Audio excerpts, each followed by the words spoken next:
تو میں عرض کر رہا تھا کہ جس وقت بندے کو تکلیف، دکھ، کوئی پریشانی واقع ہوتی ہے اور پھر جب وہ نماز پڑھتا ہے نا اور اللہ کریم کو یاد کرتا ہے تو اسے پتہ ہے کہ میں اس وقت ذکر رحمان کر رہا ہوں، تو اس گھڑی اس کے دل اور زبان کا ایک ربط ہوتا ہے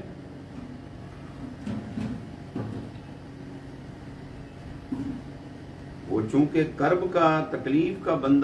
بندی وہ شکار ہوتے ہیں، تو ان کی حالت اور ان کی کیفیت یہ ہوتی ہے کہ وہ جیسے ہی روتے ہیں تکلیف میں تو ان کی پکار عرشوں کو چیرتی ہوئی اوپر جاتی ہے، اور فرشتے جو اس بندے اور بندی کا ذکر سنتے ہیں خوشی کے لمحات میں، سکھ کے لمحات میں، وہ جو سنتے ہیں نا، آج اس بندے کو کرب اور تکلیف میں پایا، مصیبت میں پایا کہ اس کی آواز رندھی ہوئی اور بیچارگی کا عالم، تکلیف کا عالم، تو فرشتے ایک دوسرے سے کہتے ہیں یار یہ آواز سنی ہوئی نہیں ہے، تو آپس میں کہتے ہیں یار سنی ہوئی ہے، یار اس کو کیا ہو گیا ہے، یہ تو بہت خوشی خوشی اللہ پاک کو یاد کرنے والی تھی، اس کو کیا ہو گیا ہے؟ تو پھر وہ پتہ کرتے ہیں، پھر اس کو جب مصیبت میں دیکھتے ہیں کہ اس کو یہ پرابلم ہے کہ اس کے بچے نافرمان ہو گئے ہیں، اس کا شوہر اس کا خیال نہیں کرتا، اس کی کیئر نہیں کرتا، اس کو رزق کی تنگی آ گئی، یا اس کو کوئی اور مصیبت، یہ بیماری میں مبتلا ہے، بچے بیمار ہیں، تو اس لیے یہ بندہ، یہ بندی یہ رو رہے ہیں، تو وہ فرشتے اللہ کریم کی بارگاہ میں عرض کرتے ہیں اللہ کریم یہ تیرا بندہ، یہ تیری بندی جو ہے یہ تجھ سے بہت محبت کرتے ہیں، یا اللہ تجھ کو بہت یاد کرتی ہے یہ بندی، مالک اس پہ پریشانی آ گئی ہے تو اس کی پریشانی کو دور فرما دے۔ حدیث پاک میں آتا ہے فرشتے اس کے حق میں سفارش کرتے ہیں، اور رب کریم اس مصیبت زدہ عورت ہو یا بندہ ہو اپنے کرم کے ساتھ ان کی مصیبتوں کو دور فرما دیتا ہے، بیمار ہیں تو شفا دے دیتا ہے، اور تکلیف ہے تو اس کو رفع کر دیتا ہے، مصیبت ہے تو مصیبت کو دور کر دیتا ہے، اور ان پر خاص کرم فرماتا ہے، اور اللہ تعالیٰ فرماتا ہے ہاں واقعی یہ جو ہے نا مجھ کو یاد کرنے والی بندی ہے۔ اللہ اکبر۔ تو جو سکھ میں یاد نہیں کرتا، جب وہ دکھ اور تکلیف میں یاد کرتا ہے تو وہ فرشتے کہتے ہیں تو نے سنی ہے اس کی آواز کبھی؟ کہتے ہیں نہیں، تو نے سنی ہے؟ نہیں، پتہ نہیں کون ہے، لگا رہے۔ تو وہ فرشتے جو ہیں وہ اس کی طرف اس طرح دھیان نہیں دیتے جس طرح خوشی کے لمحوں میں، سکھ کے لمحوں میں اللہ کریم کو یاد کرنے والوں کی وہ سفارش کرتے ہیں۔ تو میری ماں، میری بہنوں، میری بیٹیوں، اللہ تعالیٰ کو دکھ اور سکھ، خوشی اور غم، تکلیف اور راحت میں، دونوں صورتوں میں یاد رکھا کریں۔ بعض اوقات ایسا ہوتا ہے کہ مصروفیت ہوتی ہے ہمارے گھر میں کوئی گیسٹ آ گئے ہیں تو ہم اپنی نماز ان کے لیے چھوڑ بیٹھتے ہیں، اس لیے کہ بھئی اگر میں نے نماز پڑھی تو ان کو کمپنی کون دے گا، میں نے نماز پڑھی تو ان کا خیال کون کرے گا، چلو یہ آئے ہیں تو ان کو تھوڑا سا ہم ٹائم دے دیتے ہیں تاکہ یہ محسوس نہ کریں، یہ فیل کر جائیں گے۔ ہمیں آنے والے گیسٹ کی فیلنگ کا احساس ہوتا ہے، ہمیں یہ فیل نہیں ہوتا کہ ہمارا مالک ہمارا رب، ہمارا خالق کیا فیل کرے گا کہ میں نے ان کو نعمتوں سے نوازا، اور مہمان کی آمد باعث رحمت اور باعث برکت ہوتی ہے۔ مہمان کی صورت میں نے اس کے گھر میں اپنی رحمت کو نازل فرمایا، اور یہ بندی کیسی ہے، بجائے اس کے کہ یہ شکرانے کے نفل بھی ساتھ ادا کرتی، اس نے تو آج فرض نماز بھی چھوڑ دی، سجدہ کرنے سے قاصر ہو گئی۔ اگر ہم نے نماز چلو نہیں چھوڑی، پڑھی بھی ہے، تو مہمانوں کی خاطر ہم اس کو بعض اوقات لیٹ کر دیتے ہیں، اچھا یہ جاتے ہیں تو پڑھتے ہیں، جاتے ہیں تو پڑھتے ہیں۔ ہمارے ہاں مہمانوں کا رواج اکثر ایسا ہوتا ہے کہ وہ 2 گھنٹے ہمارے ڈرائنگ روم میں، بیڈ روم میں ہم سے ٹائم لیتے ہیں، اس کے بعد پھر وہ صحن میں کھڑے یعنی بیٹھ کے 2 گھنٹے 4 گھنٹے کھڑے ہو کے وہ گپیں ہانکتے رہتے ہیں، بڑی مشکل سے وہ کہیں جاتے ہیں، تو اتنی دیر میں ایک نماز کے ساتھ دوسری نماز کا وقت داخل ہو جاتا ہے، یا دوسری کے ساتھ تیسری کا وقت ہو جاتا ہے۔ اللہ کریم فرماتا ہے فَوَيْلٌ لِّلْمُصَلِّينَ الَّذِينَ هُمْ عَن صَلَاتِهِمْ سَاهُونَ۔ اللہ فرماتا ہے کہ بڑی خرابی ہے ان نمازیوں کے لیے، یعنی بے نمازی نہیں ہیں، نمازی ہیں، بے نمازی نہیں، نمازیوں کی بات ہو رہی ہے کہ بڑی خرابی ہے ان نمازیوں کے لیے جو اپنی نمازوں میں سستی اور کاہلی برتے ہیں، کہ وقت کو نکال کر پھر وہ نماز پڑھ رہے ہیں، وقت کو نکال کر پھر وہ نماز پڑھتے ہیں، تو اللہ تعالیٰ کو وہ پسند نہیں۔ تو خرابی ان کے لیے بیان کر دی، اور ان کا کیا حال ہوتا ہوگا جو کہ سیرے سے نماز پڑھتے ہی نہیں۔ اللہ اکبر۔ تو کائنڈلی گھر میں چاہے مصیبت ہو، کچھ بھی ہو، مہمان آ جائیں، نماز نہ چھوڑا کریں، اور خاص طور پر جب ہمارے ہاں خوشی بیاہ کا موقع ہوتا ہے تو پھر ہماری تیاریاں ہوتی ہیں، اور ان تیاریوں میں بے نمازی لوگ تو خیر بے نمازی ہیں، اللہ ان کو بھی ہدایت دے، نمازیوں کی بھی یہ حالت ہوتی ہے کہ وہ اپنی نمازوں میں سستی اور کاہلی برتے ہیں، نمازیں ان کی چلی جاتی ہیں، اور پھر ہماری جو تیاری ہے میک اپ کے سلسلہ کے اندر، اس میں کیا ہوتا ہے، اس میں بعض اوقات اس قسم کا میک اپ ہوتا ہے جس سے ہمارا وضو بھی نہیں ہوتا، اور پھر وضو ہوگا تو نماز ہوگی۔ اس لیے جب بھی کبھی ایسی تیاری کرنی ہو تو ان میں کائنڈلی اپنی نمازوں اور اپنے وضو کا خصوصی طور پر آپ نے خیال رکھنا ہے، تاکہ تیاریوں میں نماز نہ چلی جائے ہماری۔ اور اگر گھر میں خدا نہ خواستہ کوئی موت فوت ہو جاتی ہے تو اکثر دیکھنے میں آتا ہے،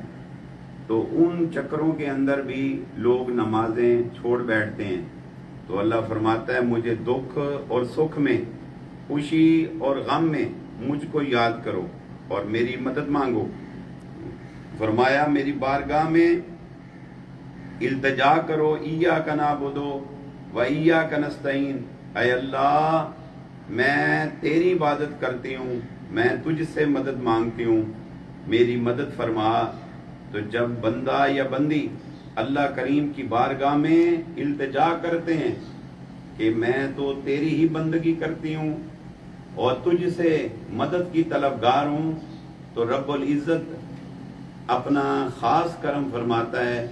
دکھ میں ہوں تو بھی اس کی رحمت گھیر لیتی ہے، اگر وہ سکھ میں ہوں تو بھی ان کی رحمت جو ہے، اللہ کی رحمت ان کو گھیر لیتی ہے، اور ان کو اس گھڑی اللہ کی جس مدد کی ضرورت ہوتی ہے اللہ تبارک تعالیٰ ان کو وہ عطا فرما دیتا ہے۔ کہیے سبحان اللہ، پھر پڑھیے سبحان اللہ بیٹا، پھر کہو سبحان اللہ۔ غفلت نہ کیا کرو، آپس میں لڑا نہ کرو۔ یہ جو ہمارے ہاں آتے ہیں چغلیوں کی، لگائی بجھائی کی، اس کی بات سن لی تو اس کو لگا دی، اس کی سن لی تو اس کو لگا دی. دیکھنے میں یہ جو ہے یہ اتنی بڑی بات نظر نہیں آتی، لیکن ہمارے اس عمل سے معاشرے کے اندر بگاڑ پیدا ہوتا ہے، رشتوں کی گرپ کمزور ہوتی ہے. گھر کے اندر جتنے افراد ہیں، ہم جب ان میں لگائی بجھائی یا اپنے فیملیز کے اندر یا فرینڈز کی ادھر کی بات ادھر اور ادھر کی ادھر لگا دیتے ہیں، ہم سمجھتے ہیں کہ کیا ہوا، میں نے بات ہی تو کی ہے، اگر کہہ دیا تو پھر کیا ہو گیا. یہ کیا ہو گیا نہیں، تمہاری چھوٹی سی غلطی جس کو تم نے معمولی اپنی بھول سمجھی اور اس سے دلوں میں فرق پڑ گیا، دل دور ہو گئے اور معاشرے کا سسٹم ڈسٹرب ہو گیا، تو اللہ تبارک تعالی ان اعمال کو پسند نہیں کرتا. وہ فرماتا ہے ارحم من فی الارض یرحمک من فی السماء، فرمایا زمین والوں پر تم رحم کرو تو آسمان والا تم پہ رحم فرمائے گا. سبحان اللہ. اگر آپ نے کچھ دیکھ بھی لیا، درگزر کریں، پردہ ڈالیں. آپ پردے ڈالیں گے، اللہ تبارک تعالی آپ کے اعمال پر پردے ڈالے گا. ذی الحج کے ایام قریب ہیں اور ذی الحج کا چاند نظر آنے والا ہے. ام المومنین سیدہ طاہرہ عائشہ صدیقہ رضی اللہ تعالی عنہا سے مروی ہے کہ مدینہ طیبہ کے اندر ایک نوجوان ایسا رہتا تھا کہ جب ذی الحج کا چاند نظر آتا تو پھر وہ عبادت میں کثرت کرتا اور روزے رکھا کرتا. رسول اللہ صلی اللہ علیہ وسلم کو اطلاع ملی، میرے آقا نے فرمایا نوجوان کو بلاؤ. اسے بلایا گیا. آقا صلی اللہ علیہ وسلم نے فرمایا کہ تو روزے کیوں رکھتا ہے؟ اس نے عرض کی یا رسول اللہ صلی اللہ علیہ وسلم، آقا یہ ایام حج ہیں، حجاج کرام حج بیت اللہ کی سعادت حاصل کرنے کے لیے مکہ المکرمہ، عرفات، مینا اور مزدلفہ میں جا رہے ہیں. آقا میں نہیں جا سکا، میں اس لیے روزے رکھ رہا ہوں، چلو وہاں نہیں میں یہاں بیٹھ کر روزے رکھوں تو ہو سکتا ہے رب کریم حجاج کرام کی دعاؤں اور نیکیوں میں مجھ کو بھی شامل فرما دے. آقا صلی اللہ علیہ وسلم کی رحمت کو جوش آیا. میرے محبوب صلی اللہ علیہ وسلم نے فرمایا سنو، اللہ کو تیری یہ بات بڑی پسند آئی، اور سنو تیرے ہر روزے کے بدلے میں رب کریم تجھ کو 100 غلام خرید کر کے راہ للہ آزاد کرنے کے برابر ثواب دے گا، اور 100 گھوڑے مجاہدوں کو دینے کے برابر ثواب، 100 اونٹ اللہ کے نام پر قربان کرنے کا ثواب عطا فرمائے گا. اور فرمایا جب تو روزے رکھتا جائے گا اور جب 8ویں ذی الحج کا روزہ ہوگا تو 8ویں ذی الحج کا روزے کا ثواب 100 غلام نہیں 1000 غلام خرید کر کے راہ للہ آزاد کرنے کا ثواب نصیب ہوگا، اور 1000 اونٹ اللہ کے نام پر قربان کرنے کا ثواب، 1000 گھوڑے اللہ کے نام پر دینے کا ثواب نصیب ہوگا. فرمایا سن، جب 9ویں ذی الحج ہوگی، یہ یوم عرفہ ہے جس دن میدان عرفات کے اندر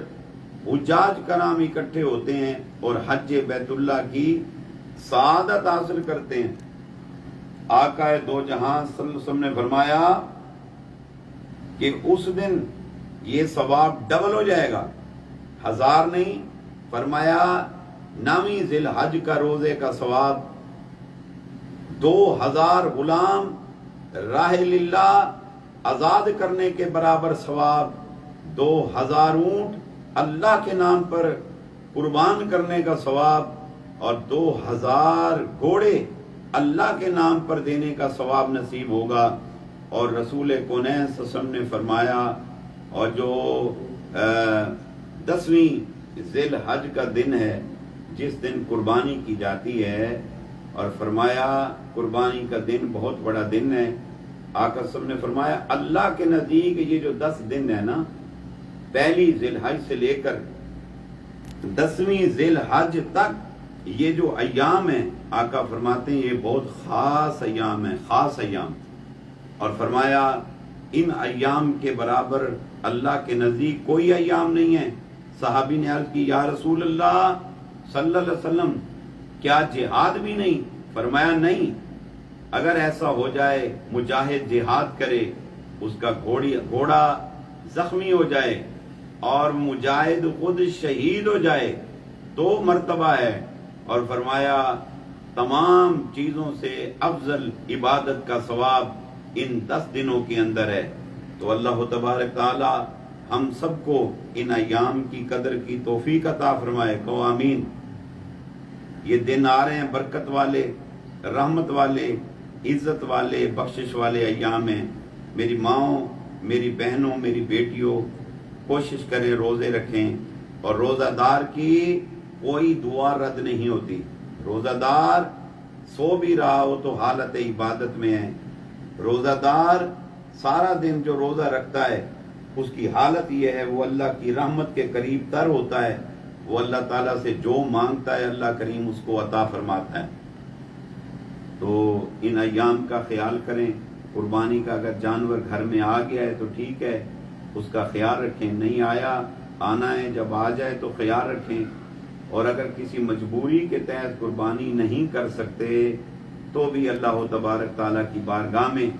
سجدوں کی کثرت کریں، عبادت کی کثرت کریں، کہ دیکھیں یہاں تو ہم ایک بکرا یا ایک حصہ 2 حصے اپنے کسی جانور میں ملاتے ہیں تو ثواب ملتا ہے۔ رحمت مصطفیٰ صلی اللہ علیہ وسلم دیکھیں، فرمایا تو ایک روزہ رکھے 100 اونٹ اللہ کے نام پہ قربان کرنے کا ثواب ہے۔ ایک اونٹ میں 7 حصے ہوتے ہیں کہ یہ بڑا جانور ہے، تو ہم میں اتنی ہمت نہیں ہے کہ ہم اونٹ کی قربانی کر سکیں۔ رسول اللہ صلی اللہ علیہ وسلم کی نگاہ نبوت نے دیکھ لیا، میری امت کے امیر لوگ جو ہیں وہ تو اونٹ خریدیں گے، جانور خریدیں گے اور قربان کریں گے، میری امت کے غربا کا کیا بنے گا؟ تو آقا نے فرمایا تم کچھ نہیں کر سکتے، روزے ہی رکھ لو۔ روزے جو تم رکھو گے ہر روزے کے بدلے میں تمہیں کیا نصیب ہوگا؟ فرمایا 100 اونٹ اللہ کے نام پہ قربان کرنے کا ثواب، 9ویں پہ 2000 اونٹ اللہ کے نام پہ قربان کرنے کا ثواب۔ سبحان اللہ، بنا پیسے بنا خرچے کے اتنا اجر و ثواب وہ نصیب ہونا ہے۔ یہ بڑے خاص دن ہیں۔ میری ماؤں، میری بہنوں، میری بیٹیوں، یہ پیغام آگے بھی دو۔ ہو سکتا ہے آپ کی کوشش کے ساتھ کوئی ماں، کوئی بہن، بیٹی وہ اس طرح سے وہ نمازوں میں کثرت، نوافل کی کثرت، ذکر اذکار کی کثرت، اور روزہ رکھ لے اور اپنے روٹھے ہوئے رب کو منا لے۔ اگر ایسا کرنے میں کامیاب ہو گئے تو سمجھیں آپ نے اللہ سے جنت کو خرید لیا ہے۔ اللہ تعالی ہم سب کا حامی و ناصر ہو۔ اللہ تبارک تعالی رسول کونین صلی اللہ علیہ وسلم کا صدقہ دین متین کی ہم کو سمجھ عطا فرمائے، اور اپنی اور اپنے حبیب صلی اللہ علیہ وسلم کی اطاعت کی توفیق عطا فرمائے، ہمارے گھروں کو امن و شانتی کا گہوارہ بنا دے۔ وما علینا الا البلاغ المبین۔